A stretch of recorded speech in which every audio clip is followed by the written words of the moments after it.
Meet G-Raid. We call it the de facto standard in post-production. Alright, hey guys, so a couple of weeks ago I got my hands on this, which is a really old double external hard drive.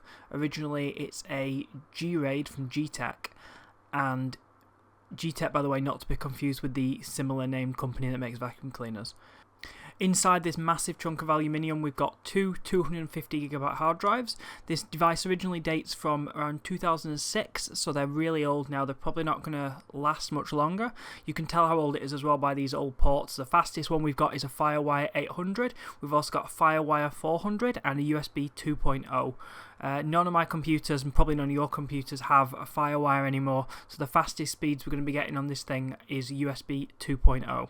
Now, I originally got this thing second-hand, obviously. It was really cheap because it's a really sort of old, slow hard drive. But I did need a power adapter, so I had to go online and buy a power adapter, and that cost me £20. So I paid far more for the power adapter than this thing is probably actually worth. But what we're going to do in this video is we're going to upgrade it internally. So hopefully we're going to try and get some of my money back. We're going to recoup that. And we're going to upgrade this from having two 250GB hard drives to having two 1TB hard drives. Now, I happen to have these 1TB hard drives lying around anyway. They're not being used. So as far as I'm concerned, this is a completely free upgrade using parts that I basically got for free. And in this video, I'm just going to be showing you the process of me opening up the hard drive, fitting the new ones, and just everything else that I did to make this work. It has two hard drives inside that work together for maximum performance. Okay, so let's get to opening up this G drive. Now, the thing I like about G drives is that they're really good, high quality, they're really well made. And to open this one up, we've got 6 screws on the bottom. And while we open this up and while we get inside, let's just talk a little bit about what actually we've got here.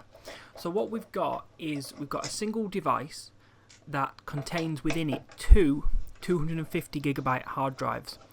Now, those 250GB hard drives, when you plug them into your computer, they can either show up as two 250GB hard drives, which is the obvious one.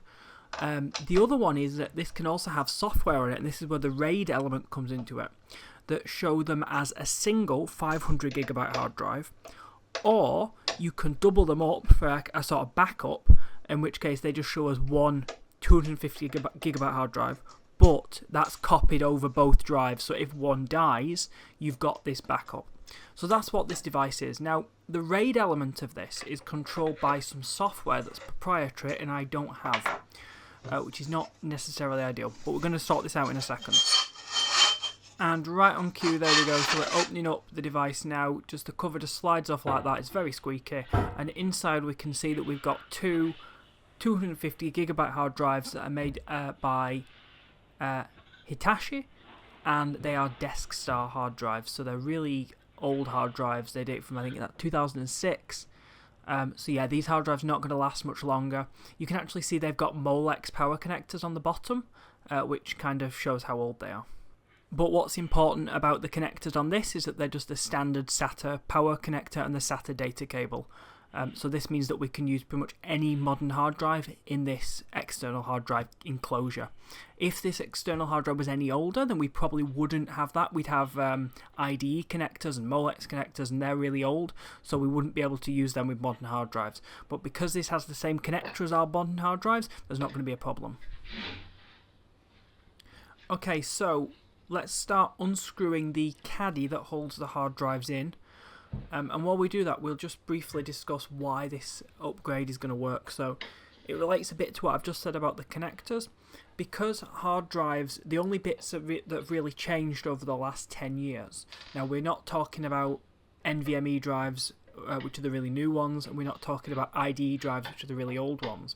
But the reason why this works with just standard hard drives is they just connect with a standard SATA connector, and the holes for the screws are in the same position. So the only thing really that's changed is the size of the disk inside. Basically, these sort of early SATA drives started with about 100GB on them. Nowadays, it's common to get them with like 8TB. So you can see that there's been a huge improvement over the last like 10 years in the capacity of these drives. So this makes upgrading these external hard drive enclosures, which are really well made and are fully compatible with the new drives, something that's actually worth it, and especially if you can get them very cheap. Now, the big disadvantage of this particular one is that it's USB 2.0, but if you're just going to use this as a backup drive, if you're not going to write to it regularly, if you're only writing very small files, which is what I plan to use this for, then actually this is a viable way to have a really cheap external drive. Okay, so lifting these drives out now and disconnecting those connectors, we can see that the drives themselves are just in this little metal tray. They're just screwed to, and then that tray is then screwed itself to the main enclosure. So we look inside the enclosure, and you can actually see that it's got the date on there. Is that 2006 September? We've got our connector cables there, which I actually find quite cute because they're just really small little SATA cables. You could use these inside of a standard PC. So yeah, all the information's on there. We can see the case there. It's extremely light without the drives. It just shows how simple this device actually is, but it's quite expensive to try and buy. If you try and buy an external hard drive enclosure that contains 2 external hard drives on its own, you're looking, it's going to be actually quite expensive. So if you can get one of these cheaply, then it's completely worth it. So we're just unscrewing these hard drives now. Now, personally, I wouldn't throw these hard drives away. I have a project coming up I'm going to share with you, hopefully in a few weeks, which shows you what I actually do with these old hard drives. But I've actually found an interesting use for them. Even though they're very small, they're very old, they're not very reliable, you can actually get a bit of use out of them. And so I'm going to show you what I'm going to do in a few weeks. Now, this hard drive caddy is holding these hard drives in very securely, and it's a very clever design as well, the way that they're kind of flipped upside down, and so as a result of that there's just one bit of metal that's connecting to the hard drives. It's also impossible as well to put these hard drives in the wrong way. Alright, so it's time to start fitting the new hard drives. Now, you may not have noticed that these hard drives have been in shot for nearly the entire video so far. They've been sat over here, so let's just grab those and bring those in. What we've got here is 2 Western Digital 1TB hard drives. I think these are one's out of an old PC, and one used to be an external drive, but I got rid of the case that it was in many years ago and threw that away. And these have just been kind of sitting around. They currently have nothing on them. They're just taking up space. So I'm really glad that I'm able to get them into use again.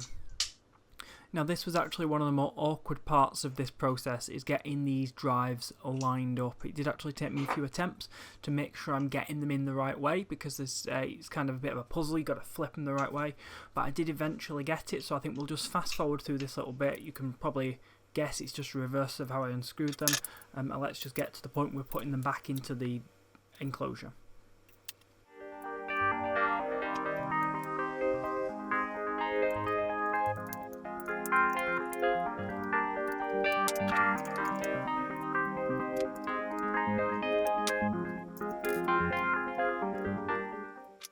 Okay, so that's just about done now. We've put the hard drives back into their little metal holder thing, which was very awkward to do.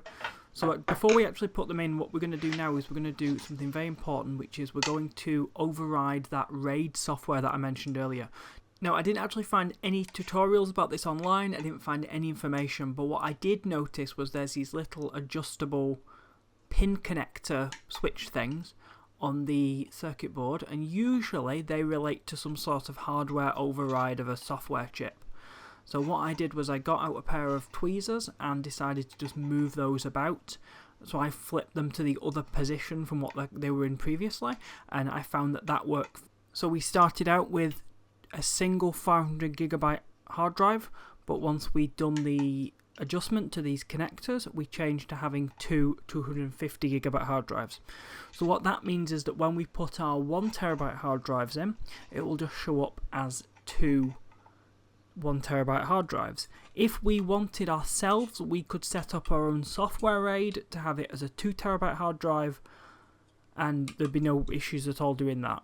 Because I don't have the original software, I don't actually know how the previous configuration with the pins, where it was originally set up as a 500GB RAID, would work. I'm going to suspect it wouldn't work because it's expecting there to be 2 250GB hard drives. This is a sort of weird thing that happens with hardware RAID, which is what this originally was. which is less common now. Most people use a software RAID. So we're basically just disabling the RAID capability entirely, and we're just having this as an ability to connect to two 1 terabyte hard drives.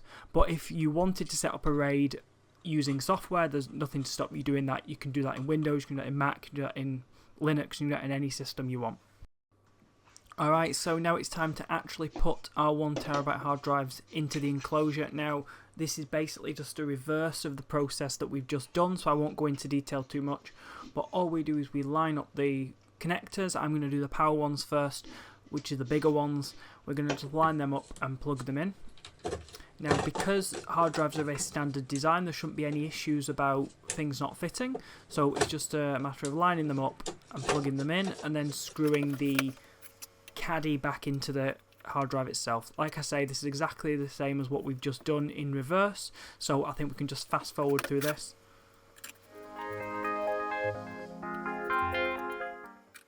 Alright, so there we are, we're all done now, so we can put our cover back on. Now hopefully there won't be quite as much squeaking noises when we put this back on. Oh, there was. Not ideal. But anyway, there we go. So we're just going to screw it back in. And yeah, like I said, the reason why you want to use one of these G RAIDs rather than anything that's on the market now is not only that they're cheaper, but also the fact that the build quality is so much better than anything you're going to get on the market today. You saw when we dismantled this that everything inside this is aluminium. It's all very good quality. And even, you know, verging on nearly 20 years now since this was made, it's still standing up, and it's still actually quite a good quality piece of hardware, and I think it's going to keep working for a very long time. So if you're going to have something as an external storage medium, considering this is USB 2.0, I think actually this is quite a good option for you to have.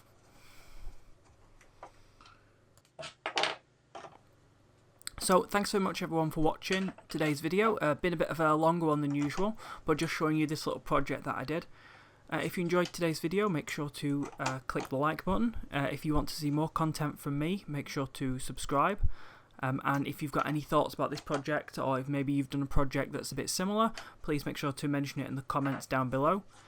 So yeah, thanks very much everyone, and hope to see you in the next video.